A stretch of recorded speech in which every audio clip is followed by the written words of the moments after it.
መውጫው መንገድ አንዱ ሁለት ሶስት መውጫ መንገድ አለው። አንዱ መውጫው መንገድ ሞት ነው አንፎርቹኔትሊ ዳያሊሲስ የሚቋረጥበት። ሁለተኛው ቸግሮት ሲያቋርጥ ነው። ሶስተኛው የኩላሊት ንቅለ ተከላ ሲደረግ ነው። ለዚህ ነው መንግስት ሲገባበት ዳያሊሲስ ፕሮግራም በብቻው አይጋለብም። መውጫ መንገድ መዘጋጀት አለበት። መውጫው መንገዱ ደግሞ የኩላሊት ንቅለ ተከላ ነው። ብዙ ሀገሮች በማደግ ላይ ያሉ ሀገሮች የዳያሊሲስ ፕሮግራምን ሲደግፉ ከንቅለ ተከላ ጋር ያቆራኙታል። ለምን የዳያሊሲስ ቦታ ብትከፍት በ15 ቀን ይሞላል። ግን መውጫ ቀዳዳ ንቅለ ተከላ ካለ ሁልጊዜ ክፍት ቦታ ይገኛል ማለት ነው። የኛ አንዱ ትኩረት አልሳበም የምለው እነዚህን ሁለት ነገሮች አቆራኝቶ ማስኬድ ስለሚገባ ነው። ዶክተር መውጫ መንገድ አንዱ ሞት ነው ያሉት። ሞትን ከሌሎቹ ጋር እንደ መውጫ መንገድ እንዴት አሰቡት?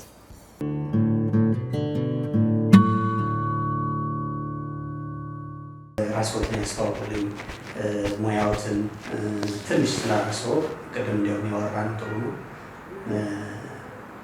ለታዳሚዎቼ ራስዎትን ይግለጹልኝ። ዮሐንስ ታደሰ መንግስቱ እባላለሁ። በሙያዬ ሐኪም ነኝ። የውስጥ ደዌና የኩላሊት ሕክምና ስፔሻሊስት ነኝ። በኩላሊት ሕክምና ዙሪያ ላለፈው 29 ዓመት በጥቁር አንበሳ ሆስፒታል እንደዚሁም ደግሞ በግልም ስሰራ ቆይቻለሁ። መልካም ዶክተር ዮሐንስን እንግዲህ የኩላሊት ሕክምና አንስተውልኛል። እርስዎም በዋነኝነት የውስጥ ደዌ ስፔሻሊስት እና የኩላሊት ሕክምና ስፔሻሊስት እንደሆኑ ገልጸውልኛል። የኩላሊት ህመም ብዙ ጊዜ አሁን በምናየው ሁኔታ ከባድ ችግር ሆኖ ይታያል። በተለይ ለሕክምና ቅርብ ባልሆኑ እንደኔ አይነት ሰዎች ከባድ ችግር ሆኖ ይታየናል ከርቀት። ልክ እኛ እንደምናስበው ነው? አዎ ትክክል ነው።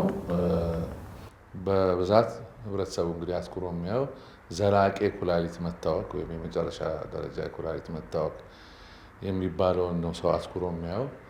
ቁጥሩ በዝቷል። የበዛበት ምክንያት በርካታ ነው። አንደኛ ከህዝብ ቁጥር መጨመር፣ ከአማካይ ዕድሜ መጨመር። ባለፉት 20-30 ዓመታት የኢትዮጵያውያን የአማካይ ዕድሜ ጨምሯል። ሶስተኛ ለኩላሊት ህመም አጋላጭ የሆኑ እንደ ከፍተኛ የደም ግፊትና የስኳር ህመም በስፋት መጨመር፣ በመጨረሻ ደግሞ የአገልግሎቱ መኖር ናቸው አጉልቶ እንድናይ የሚያደርጉ። አገልግሎቱ ባልነበረበት የዛሬ 25-30 ዓመት ሁሉም በየቤቱ ከነ ችግሩ ይታመማል፣ ያልፋል፣ ትኩረት አይስብም ነበር። አሁን ግን በመጠኑም ቢሆን አገልግሎቱ ሲጀመር የአገልግሎቱ ስፋት ደግሞ እንደ ፈላጊው ቁጥር አይደለም። ችግሩ ጎልቶ የሚታየው አሁን በጠቀስኳቸው ምክንያቶች ይመስለኛል። በራሱ በሽታውን በተመለከተ ለምሳሌ የገለጹልኝ የቁጥር ጉዳይ ሕክምና ያለመኖር እንዲህ አይነት ነገሮች ችግሩን አምጥተውታል። ግን አንድ ሰው በዚህ የኩላሊት ችግር በሚጋለጥበት ጊዜ የሕክምናው ሂደት እንደዚሁ ከባድ ነው። አዎ በየትም ቦታ ቢሆን እንግዲህ ዘላቂ የኩላሊት መታወክ የመጨረሻው ደረጃ በሚደርስበት ጊዜ ያሉት የህክምና አማራጮች በጣም ውሱን ናቸው። እነዚህ የህክምና አማራጮች ደግሞ በየትኛውም ዓለም ቢሆን ውድና ውስብስብ ናቸው። ይሄ ደግሞ ጫና እነዚህ ሎው ሚድል ኢንካም ካንትሪስ በምንላቸው በእድገታቸው ደካማ የሆኑ ሀገሮች ላይ አገልግሎቱ በስፋት ስለማይኖር፣ አገልግሎቱ በፍትሃዊነት በየቦታው ስለማይገኝ ችግሩ በጣም ጎልቶ ይታያል እንጂ በየትኛውም ዓለም ቢሆን የኩላሊት ሕክምና ባደጉት ሀገሮች ጭምር የጤና ስርዓቱን የሚያንገዳግድ የገንዘብ ፍላጎቱ የዚህ አይነት አገልግሎት የጤና ስርዓቱን በጣም የሚነቀንቅ ነው። እንዳልኩት የጤና ስርዓቱ ደካማ በሆነበት ሀገር የገንዘብ ድጋፉ አናሳ በሆነበት ሁኔታ ይሄ ችግር እንግዲህ ጎልቶ ይታያል። በአደጉት ሀገሮች አብዛኛው ጫና በመንግስትና በኢንሹራንስ ትከሻ ላይ የሚወድቅ ሆኖ ባላደጉ ሀገሮች ደግሞ ይሄ ጫና በታካሚውና በቤተሰቡ ላይ ስለሚወድቅ በጣም በጣም ከብዶ የሚታየው በዚህ የተነሳ ነው። ገጽታው ምን ይመስላል? አሁን የኩላሊት እጥበትን ላንሳና እንግዲህ እኛም በየመንገዱ እንደምናየው በርካታ ህሙማን ገንዘብ ሌላውን ህብረተሰብ በመጠየቅ ግብረሰናይ ድርጅቶችን በመጠየቅ እንዲህ የምናስተውለው ነገር አለ። ምን ይመስላል የኩላሊት እጥበትን በተመለከተ የህክምናው ገጽታ ምንድን ነው የሚመስለው? ይህን ያህል ጊዜ በዚህ ሙያ ላይ ሲሰሩ በመጀመሪያ ኩላሊት እጥበት የሚለው ቃል ደስ አይለኝም፣ ትክክል አይደለም። ዳያሊሲስ ለሚለው የእንግሊዝኛ ቃል ገና ትክክለኛ አገርኛ ፍቻ ያገኘን አይመስለኝም። ስለዚህ እኔ ዳያሊሲስ የሚለው ቃል ነው የሚመቸኝ።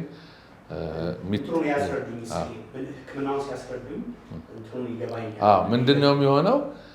በተለይ እኛ ሀገር የተለመደው የኩላሊት እጥበት የምንለው በእንግሊዝኛው ሂሞዳያሊሲስ የሚባለው የኩላሊት የዘላቂ የኩላሊት መታወክ የመጨረሻ ደረጃ የደረሰበት ህመምተኛ ደሙ ወደ የዳያሊሲስ ማሽኑ ይሄድና ይጣራና ይመለሳል። ደም ነው እየሄደ የሚጣራው፣ ደም ነው መጣራት ነው ነገሩ።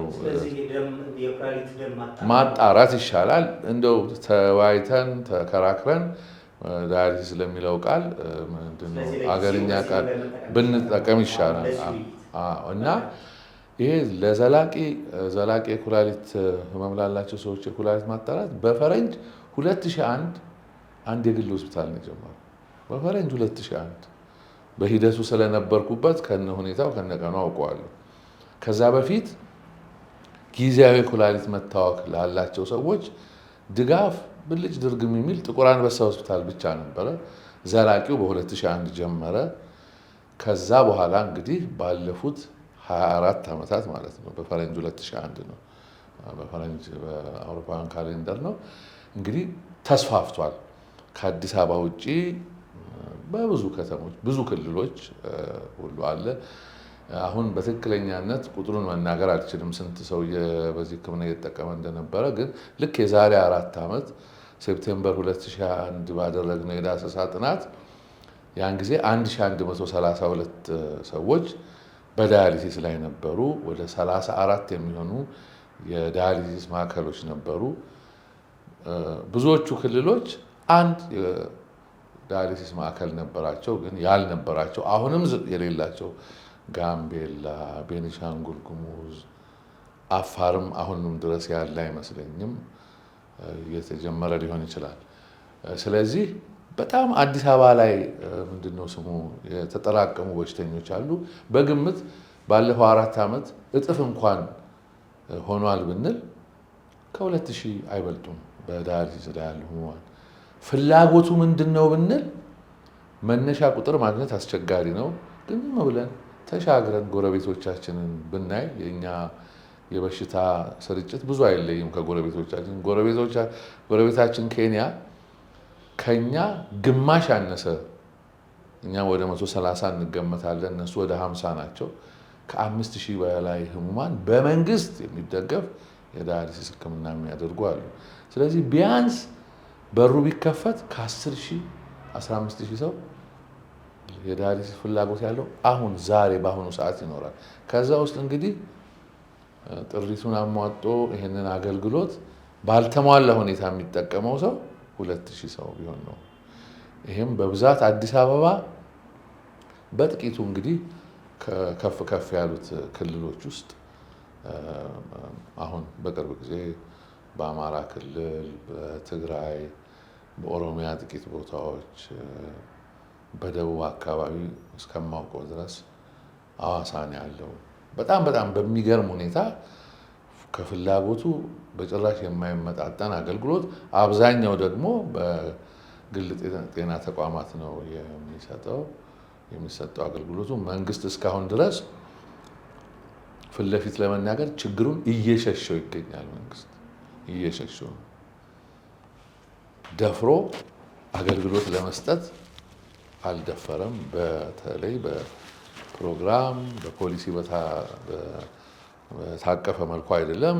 የከተማ መስተዳድሮች በዚህ ዓመት የዚህን ዳያሊሲስ አገልግሎት ወጪ ሸፍናሉ ይላሉ። ያ ግን በፖሊሲና በምናምን የተደገፈ ስላልሆነ በጥቂት የጊዜው ባለስልጣናት ፍላጎት ላይ የተመሰረተ ስለሆነ መንግስት ችግሩን እየሸሸው ነው ብዬ ነው የኔ ግምገማ። ደግሞ በየመድረኩ የምናገረው ነገር ነው። ችግር አለ ፊታችን። ትልቅ ችግር ሲኖር ዙሪያውን በመሄድ ሳይሆን ቁጭ ብለን እንዴት እንፍታው ተባብለን ተነጋግረን ተመካክረን አቅማችንን ገምተን አቅማችን በሚፈቅደው መጠን መሄድ ሲኖርብን ሁሉም ወገን ምንድነው እንዲሁ ለታይታ አንዳንድ ጊዜ ከሚደረጉ ነገሮች በስተቀር በትክክል መንግስት ችግሩን አይቶታል ብዬ አልገምትም። እንዴት እንፍታው የሚለውን ወደ መጨረሻ ልመጣበት እችላለሁኝ ዶክተር ዮሐንሰን። ይሄ አሁን እንግዲህ የኩላሊት ደምን የማጣራት ሂደት ከተጀመረ በኋላ ማቆም አይቻልም ብለው ይፈራሉ ህሙማን። በእርግጥ የኩላሊት የደምን ማጣራት ሂደት የተወሰነ ጊዜ ተደርጎ ኩላሊት ወደ ቀድሞ ስራው የሚመለስበት አጋጣሚ አለ ወይስ አንዴ ከተጀመረ እስከ ህይወት መጨረሻ መቀጠል አለበት? ትክክል ነው። ዘላቂ በየደጋግም የምጠቅሰው ዘላቂ ኩላሊት መታወክ ከሆነ አይመለስም። የደም ማጣራቱ የሚካሄደው ህይወትን ለመቀጠል እንጂ ኩላሊቶቹ ወደ ነበሩበት እንዲመለሱ አይደለም።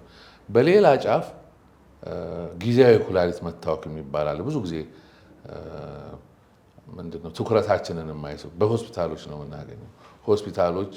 ሆስፒታል ውስጥ አንድ ሰው ጤነኛ ኩላሊቶች የነበሩት ሰው በሌላ ከኩላሊት ባልተያዘ ለምሳሌ ኦፐሬሽን ይደረጋል፣ ደም ይፈሰዋል፣ ጉዳዮች ይወሳሰባሉ፣ ኢንፌክሽን ይኖረዋል፣ መድኃኒት ይሰጠዋል፣ ኩላሊቱ ይታወቃል። ታውቆ ዳያሊሲስ እስኪያስፈልገው ድረስ ኩላሊቱ ሊታወቅ ይችላል። እንዲህ አይነት ሁኔታ የመዳን እድል አለው። 2 ሳምንት፣ 4 ሳምንት፣ 6 ሳምንት ዳያሊሲስ ሲደረግ የሚድነው ኩላሊቱ በራሱ ነው፣ ዳያሊሲሱ አይደለም የሚያስችለው። ግን በዛ መካከል የሚጠራቀመው ጨው፣ ውሃ፣ ከምግብ የሚመጣው ቆሻሻ እንዳይገለው በዳያሊሲስ ስንደግፈው ሊድን ይችላል። አብዛኛው ግን ትኩረት የምናደርግበት የዘላቂ ኩላሊት መታወክ ያለው ሰው ነው። ያ አይመለስም። መውጫው መንገድ አንዱ 3 መውጫ መንገድ አለው።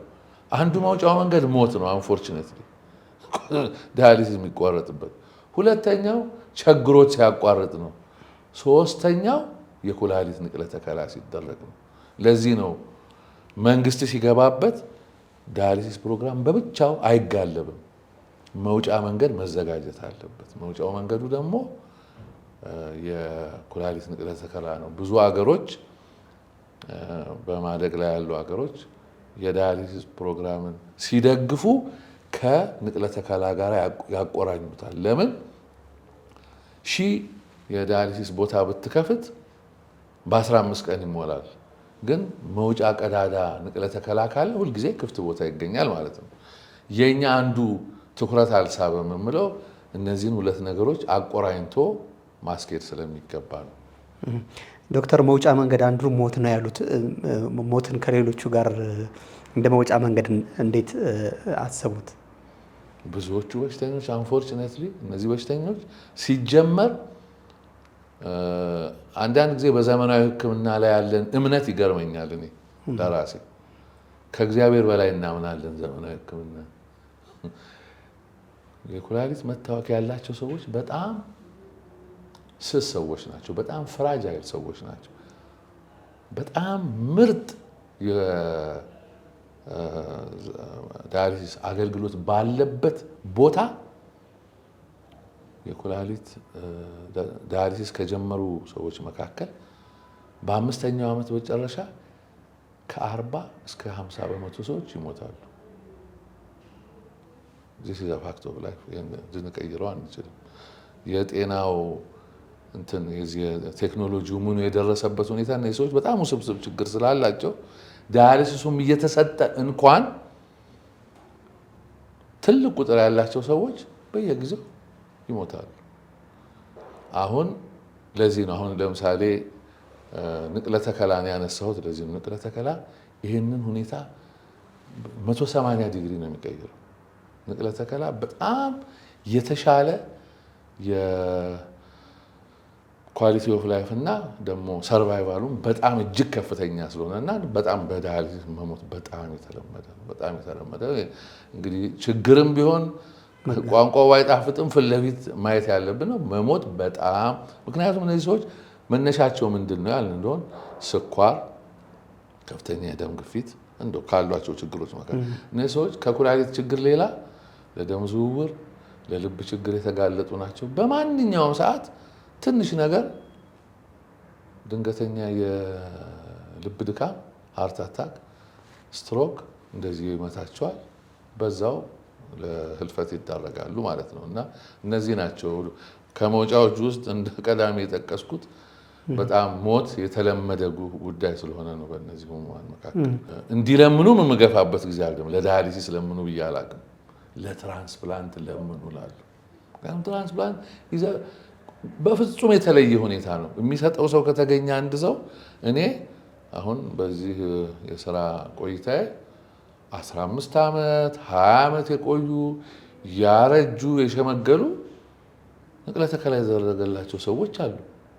ለምነው ወቅት ጠብቀው ሙስሊሞች በዚህ በረመዳን ጊዜ ጾሙን ተጠግተው መስጊድ ለምነው ትራንስፕላንት አድርጋ አሁን ሁሉ ጊዜ የማነሳት ሴት አለች። ትራንስፕላንት አድርጋ የምትኖረው በጣም ዝቅተኛ ኑሮ ነው። መብራት የሌለበት ቦታ እንደው ከሸገር ሲቲ ወጣ ብላ የምትኖር ሴትዮ አለች። መድኃኒት መውሰድ አለባት ሁሉ ጊዜ። ግን ያ መድኃኒት ከዳያሊሲስ ዋጋ በጣም ያነሰ ነው ዋጋው። ህይወቷ በጣም ጥሩ ነው። ልጆች ታሳድጋለች። በሳምንት 3 ጊዜ ሆስፒታል አትሄድም። በ2 ወር በ3 ወር ነው ሆስፒታል የምትሄደው። ስለዚህ እኔ ወደዛ ነው ምገፋው። አንድ ሰው ቅድም የጠቀስኩት አለ አንዳንድ ሀገሮች ዳያሊሲስን ከትራንስፕላንት ያያይዛሉ። በተለይ በመንግስት በሚደገፍ ፕሮግራማቸው ብዙ ጊዜ የምትጠቀስ ሀገር ደቡብ አፍሪካ ነች። በጣም አነስተኛ የሆነ ቁጥር ይደግፋል መንግስት። ግን አንድ ሰው ወደዛ ፕሮግራም የሚያስገባው ለትራንስፕላንት ብቁ ነው ብሎ ሲል ያስገባዋል። ለምን? መውጫ ስላለው፣ ቀላል መውጫ ስላለው። ከዛ ውጭ ያለውን ግን እኔ ሰው በየቀኑ በጣም የሚያሳዝን ሁኔታ ነው። በየቀኑ ለዕለት ዳያሊሲስ ተለምኖ ለዛ ለባለ መኪናው ለዚህ ለድምፅ ማጉላው ሰራተኛ ኮሚሽን ተከፍሎ እኔ ምን አይነት ህይወቱ እንደሆነ። ስለዚህ ለዚህ ነው በቃ በዘመናዊ ሕክምና ላይ ያለን እምነት አንዳንዴ ይገርመኛል ብሎ አንዳንድ ጊዜ ተናግረን አያምኑም። ቤተሰብ አያምንም፣ ታካሚ አያምንም። ይሄ ነገር ዘላቂ ነው ስትል እግዚአብሔር ያውቃል እንደው ትንሽ ጊዜ ብታጠብ ይላል። ይሄ እንግዲህ ዘመናዊ ሕክምና ቦታ መጥተህ በዛ ጉዳይ አውቃለሁ የሚለውን ሰውዬ ምክር ወደ ጎን ትተህ ይሻል ይሆናል ብለህ ትገባና ከዛ በኋላ በቃ ትልቅ ወጥመድ ውስጥ መግባት ነው። ዘወትር መለመን ነው፣ ማልቀስ ነው። ይሄ እንግዲህ ከሄድን መሄድ ያለብን ይሄንን ልመና ወደ ፎርማል ቻሪቲ መቀየር። አንዳንድ ቻሪቲ ድርጅቶች አሉ የሚረዱ ግልጽ የሆነ መመዘኛ ማንን ይቀበላሉ ማንን አይቀበሉም እንደዚህ አይነት ነገር አስቀምጠው የሚረዱ ቢፈጠሩ የተወሰነ ሰው ግን እሱም መጨረሻ የለውም። የሚሆነው መንግስት ቁጭ ብሎ አቅሙን መፈተሽ አለበት ብዬ ነው የማስበው። ብዙ ነገር እናወራለን ስለ ኢኮኖሚ እድገታችን። ኢኮኖሚ እድገት በምርት በኤክስፖርት በውጭ ምንዛሪ ብቻ ነው እንደሚለካው። ሀገር እድገት በጤና ይለካል። ስለዚህ ጎረቤቶችህን አሻግረህ ታይና ከነሱ በዚህ በልጬ ድሮ ይበልጡ ነበር አሁን በለጥኳቸው ካልክ በጤናም በለጣቸው። ያ ነው መደረግ ያለበት። ስለዚህ መንግስት ቢወድም ባይወድም ሜጀር ስቴክ ሆልደር ነው። አቅሙን አጥንቶ አልችልም ሊል ይችላል፣ ግን በዝርዝር ለማጥናት ድፍረቱ ሊኖረው ይገባል ብዬ ነው የማስበው። ቅድም ሲያነሱ በገለጻው የዲያሊሲስ ሕክምና ከንቅለ ተከላ በጣም ውድ እንደሆነ ገልጸውልኛል። ንጽጽሩን ሊያሳዩኝ ከቻሉ ብዬ ነው። አንድ ሰው ንቅለ ተከላ ሲያደርግ ምንድነው የሚነቀለው? ምንድነው የሚተከለው ዶክተር?